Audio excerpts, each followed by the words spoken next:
libertad que tuvieron, por ejemplo, en el proyecto de aborto. O sea, la defensa en general es mucho más suave, por así decirlo. Y el diputado que lidera este proyecto, que estuvo presente en 2 de las mociones anteriores, emocionantes, 2 de los proyectos que se refundieron, y que es el que ha llevado la batuta en el refundido, es Vlado Milosevic, un diputado del Frente Amplio, del Partido Liberal. Ya, y el proyecto en el fondo yo lo que pretendo mostrar es que si se aprobara tal como está hoy día, sería la ley de eutanasia más liberal del mundo. En el sentido de que facilita que la persona que pide la eutanasia, termine muerto, digamos. O sea, se le aplique la eutanasia efectivamente. Y de modo mucho más suelto, por así decirlo, que la ley holandesa, que la ley de Bélgica, o que el caso de Colombia, de Oregon, etc. Ya, y entonces me voy a centrar primero artículo 16b de la Ley de Derecho y Deberes del Paciente, uno de los artículos que se agrega a la Ley de Derecho y Deberes de los Pacientes, que es el que incorpora las mal llamadas causales, o así como la llamaban en los diarios en ese momento cuando se discutía, que en realidad son requisitos o condiciones para que se pueda aplicar la eutanasia en un paciente que lo solicita.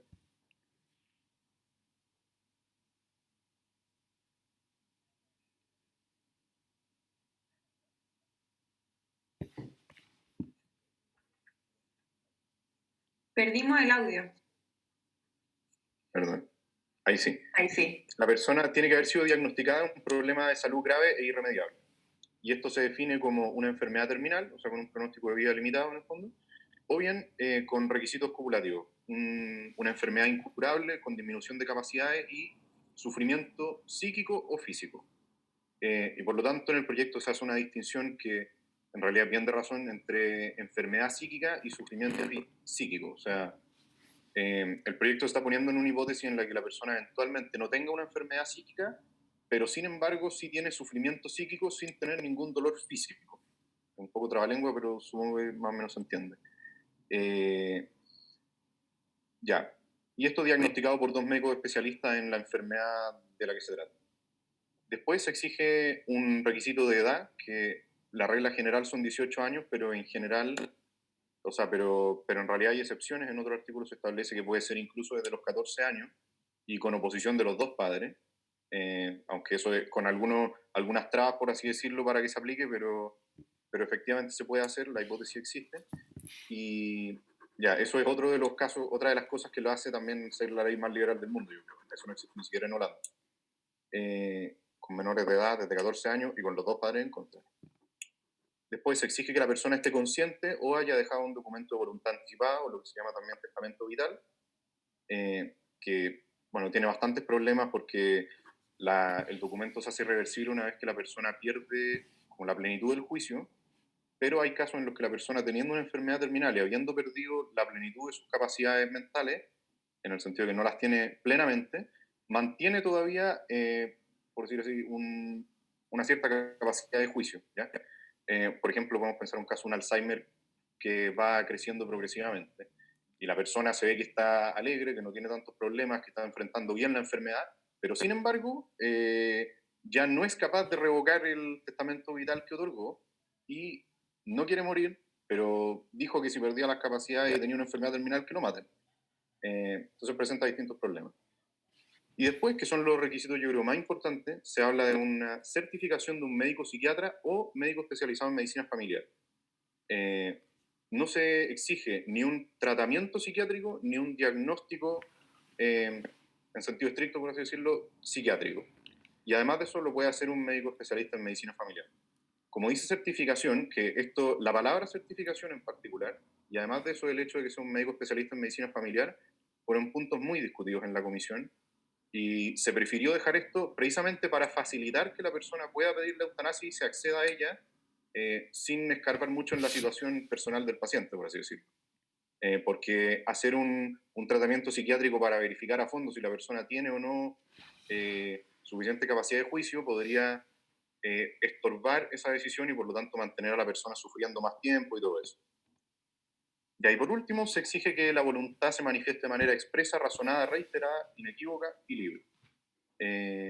pero sin exigir después ningún tipo de requisito de tiempo para esa manifestación de voluntad eh, o intervalos, nada.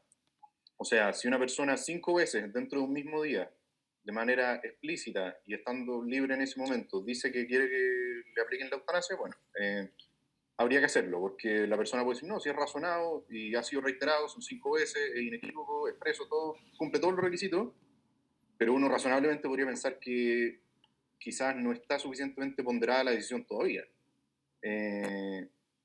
Así que en ese sentido, es un proyecto que es bastante problemático por distintos puntos y que todos además fueron peleados en la comisión, o sea, se discutió muy duramente, y sin embargo se prefirió mantenerlo de esta manera así de radical. También, a diferencia de la ley holandesa y de la belga también, no existen comisiones revisoras, eso por un motivo de tramitación legislativa de que no se pudo crear este organismo ni a nivel nacional ni regional, porque irrogaría gasto y por lo tanto tiene que ser de iniciativa exclusiva del presidente de la República.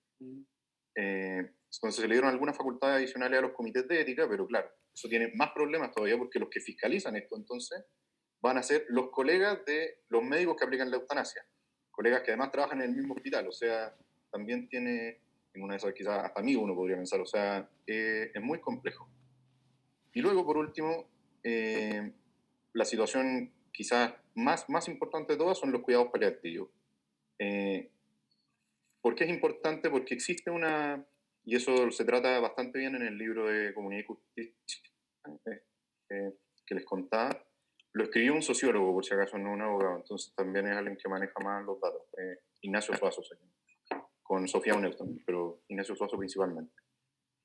Y está probado empíricamente que existe un correlato muy estrecho entre eutanasia o solicitudes de eutanasia y depresión o enfermedades psiquiátricas en general. Al menos entre un 8 y un 55%, más o menos, de lo que es un margen muy grande, pero los estudios son más o menos así. En todo caso, un 8% yo creo que igual es considerable. De las personas que solicitan eutanasia tienen depresión, a ciencia cierta. Y además de eso, de los pacientes que tienen depresión, esos pacientes es 4 veces más probable que pidan eutanasia que el resto de los pacientes, los que no tienen depresión. Y por otro lado, la depresión es muy difícil de diagnosticar, incluso en los psiquiatras, si es que no se dedican a diagnosticar depresiones. O sea, un psiquiatra que no tiene tanta experiencia diagnosticando depresiones, también falla con esos diagnósticos.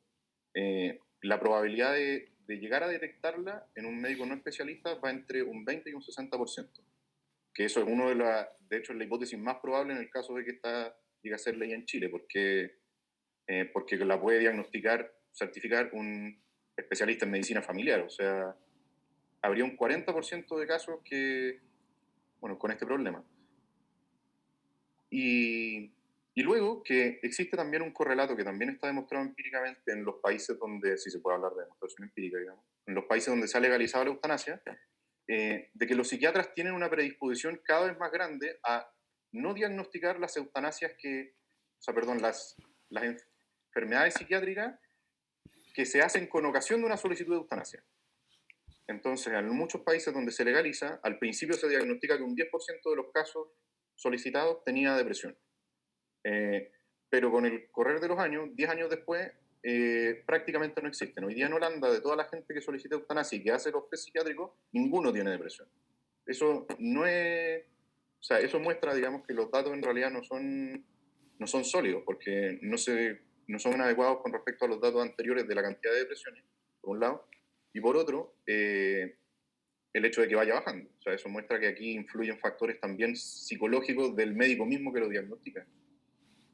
Ya, y respecto a los cuidados paliativos mismos, que más del 99,9% de los casos de personas que pasan por cuidados paliativos se arrepiente de su solicitud de eutanasia.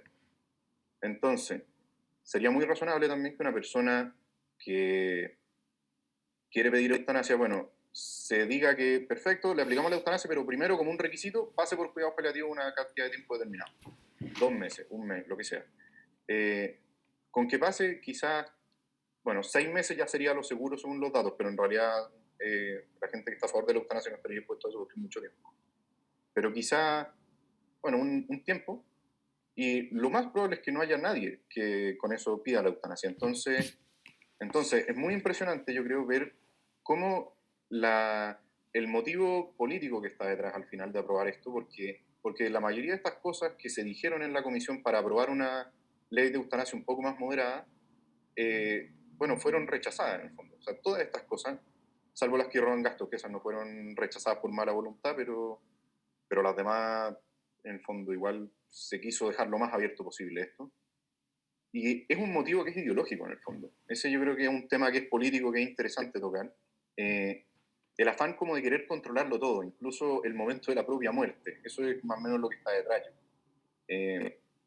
Bueno, y que sería interesante también tocarlo, me parece a mí, como al final en el momento de las preguntas, aunque es un tema un poquito más filosófico, más sustantivo, pero la idea de que se desprecie una vida por el hecho de que no tiene calidad de vida suficiente, por así decirlo.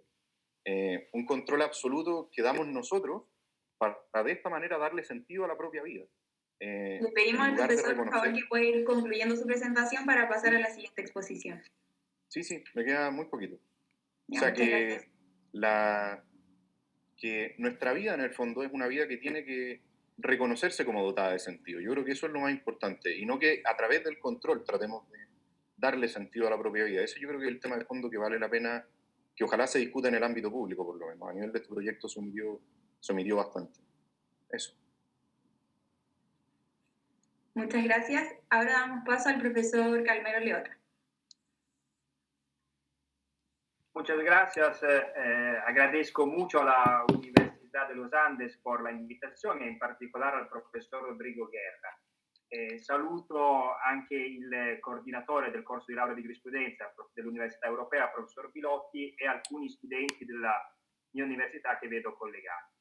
Intervengo hoy con gran placer, no solo como profesor de Derecho Penal de la Universidad Europea de Roma, sino también miembro del Centro de Estudios Italiano Rosario Livatino, dedicado a un juez siciliano asesinato por la mafia en el año 1990. El Centro de Estudios dedicado al juez Livatino tiene una misión muy parecida a aquella de Comunidad Justicia, porque quiere favorecer una conexión entre una filosofía realista y la profesión del jurista. Los miembros